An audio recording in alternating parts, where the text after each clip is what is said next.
We cannot hide away from human population growth because, you know, it underlies so many of the other problems. All these things we talk about wouldn't be a problem if there was the size of population that there was 500 years ago. Again, I think that the biggest question maybe in economics and politics of the coming decades will be what to do with all these useless people. This afternoon, the Secretary General and Klaus Schwab, the founder of the World Economic Forum, will witness the signing of a memorandum of understanding on a strategic partnership between the UN and the World Economic Forum, which outlines areas of cooperation to deepen engagement between the two institutions and to jointly accelerate the implementation of the 2030 agenda. Type of money that can only be spent for a specific number of reasons.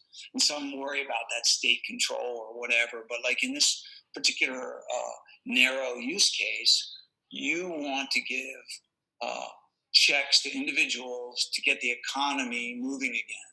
Yeah. So if you think of programmable money that expires if you don't spend it. You know, Bitcoin is sort of here to stay. Ethereum as a platform people are building on is here to stay. Not really. I mean, I think in many ways, FTX and many of the other issues that we've had to deal with over the last year have definitely had an impact. And, you know, crypto is a very broad term, but I think of the space really as more around technology.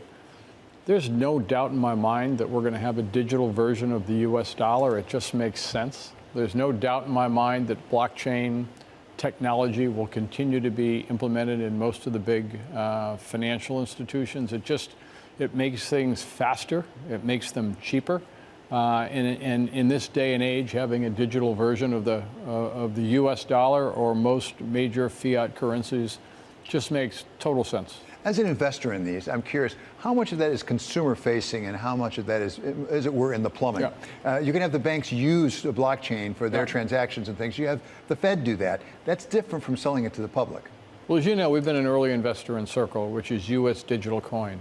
And that's very much business to business. It's about the large institutional payments, which traditionally, you know, have gone from bank to bank, and you and I have waited 2 or 3 days to have those types of transactions take place.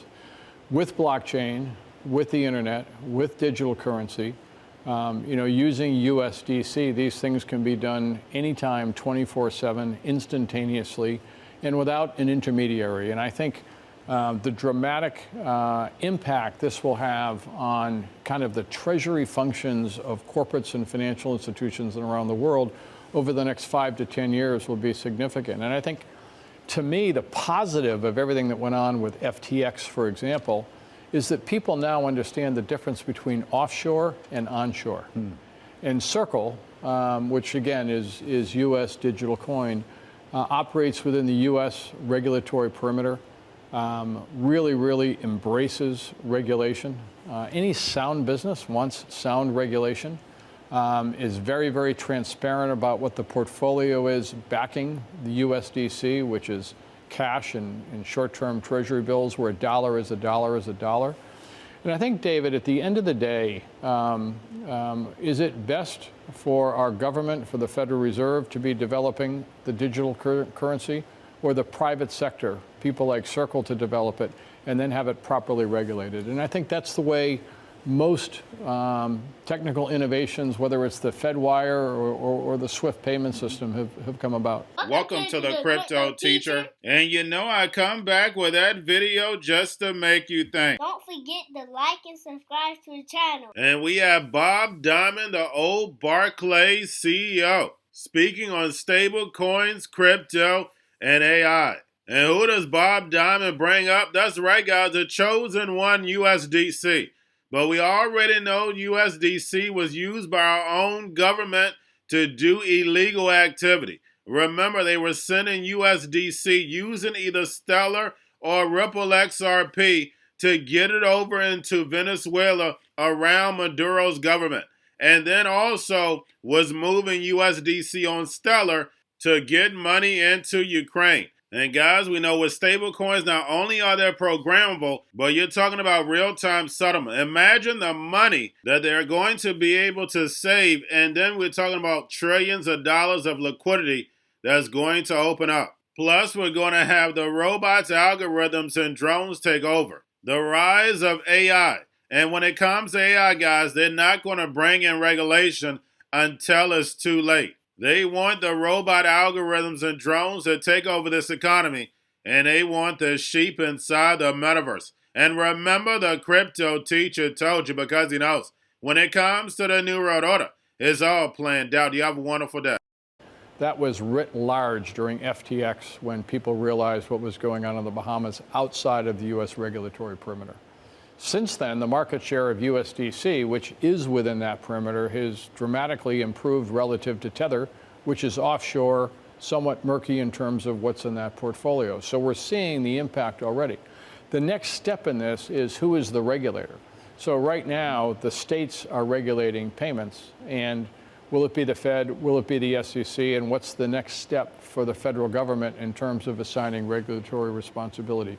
We embrace getting those decisions made in going forward with, frankly, a more transparent, more regulated environment. Proper regulation, good regulation, strong regulation is what good, strong companies want, and I think it will help us get to the next step in digital currencies. As I said, China is developing a central bank digital currency. A lot of people question that about whether people are going to trust that because of the nature of the government. But Europe also is. Do we need to be worried about being behind some other countries? I think it's important for the U.S. to be a leader here. I don't think they're falling behind at all, and I think some of the developments we've talked about in terms of USDC are very competitive right now. So what's next for your operation, USDC? What's the next mountain to climb? Well, I think what we're seeing is everything we're investing in has some form of tech-enabled structure. And I think with some of the values in tech coming down over the last year or so, what people have not realized is that almost every investment in financial services has tech enabling with it. It's the insurtech space. You know, the insurance companies are really developing a lot of technology. When we invested in Marshberry, it has a tech enablement. When we invested in DPL, it has tech enablement. So I think what's happening in tech is just a critical part of everything that we're investing in. So let me try to take a bridge too far, if I could. AI and Chat GPT or chatbots. Is there a role for that? We saw actually Goldman this week say, let's stay away from that. This is, I think we're at the very early stages. I will tell you, my alma mater, my beloved Colby College, through a terrific grant from the Davis family, has a major. This is a liberal arts school in Maine, and they have a major in artificial intelligence that began about a year ago. We have to realize how important this is, but I think it's just an indication of how early in the stage and how important this is. As an investor, this is an area that's very, very, very interesting. Is that interesting? Absolutely. You're interested in investing in AI right now? Oh, absolutely. That's fascinating. Going to a different economy, and we're going to be learning more about that as we go. But clearly, we're learning that things can be done from remote locations. We're learning that technology can replace people even more than we thought. We're not going back to the same economy. We're recovering, but to a different economy, and it'll be one that is more leveraged to technology. And I worry that that is going to make it even more difficult than it was for many workers.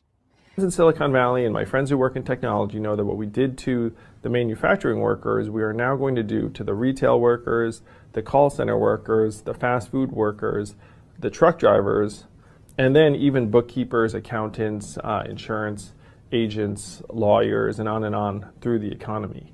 So what happened to the manufacturing workers is a very clear sign. And so we'll import Chinese-based CBDC technology. So it's going to be CBDC in a box provided to you by the People's Bank of China. It's Cryptoteacher and the New World Order book, plus the 3 Kids books. It's time to re-educate. Also, new to cryptos, Coinbase, Bitrue, Binance. Do not forget book links and crypto links are in the description. The stock channel, guys. Don't forget to go like, subscribe, spread everywhere. You have your Kobo, your chip stocks, your banking, your gaming. While everybody's sitting at home, get home stocks, the Seaver, the biotech stocks. And while everybody's at home wishing, they were still getting that free money. What are they doing? Drinking and smoking weed. Don't forget about those stocks, and you have a wonderful day. The most powerful person in the world is the storyteller. The storyteller sets the vision, values, and agenda of an entire generation to come. Steve Jobs. And guys, you know I truly believe in this. When you look at the New World Order, they're the storytellers. And that's the reason why I wrote my New World Order book. But guys, now it's time to change the current generation. And I wrote 3 kids' books. You know, I love the Trinity because I understand the power that's in it. So I have 3 books. We have an opportunity to change the generation, to educate, not just me, but I want to show you that I take action on a daily basis. And I want you to take action on a daily basis. Whether it's your job, whether it's in your community, we have an opportunity right now to educate the masses. I posted this on my Twitter account. Please share, but this is a short clip of the 3 books. There's going to be a clothing line and action figures. Please get these books for your kids, nephews, cousins, friends, so therefore we can start the re-education now. Because as we see, the 4th Industrial Revolution foundation is definitely here. Robots, algorithms, drones, taking humanity out the picture. We have to re-educate. But let's get into the video. Part 1. King Joshua and Grandma Tam save the village. Part 2. King Joshua and Grandma Tam save New York. From COVID Stories 3. Part 3. King Joshua and Grandma Tam goes to China. It's mandatory to get part 1, part 2, and part 3 of this series. It's time to re-educate Generation Z.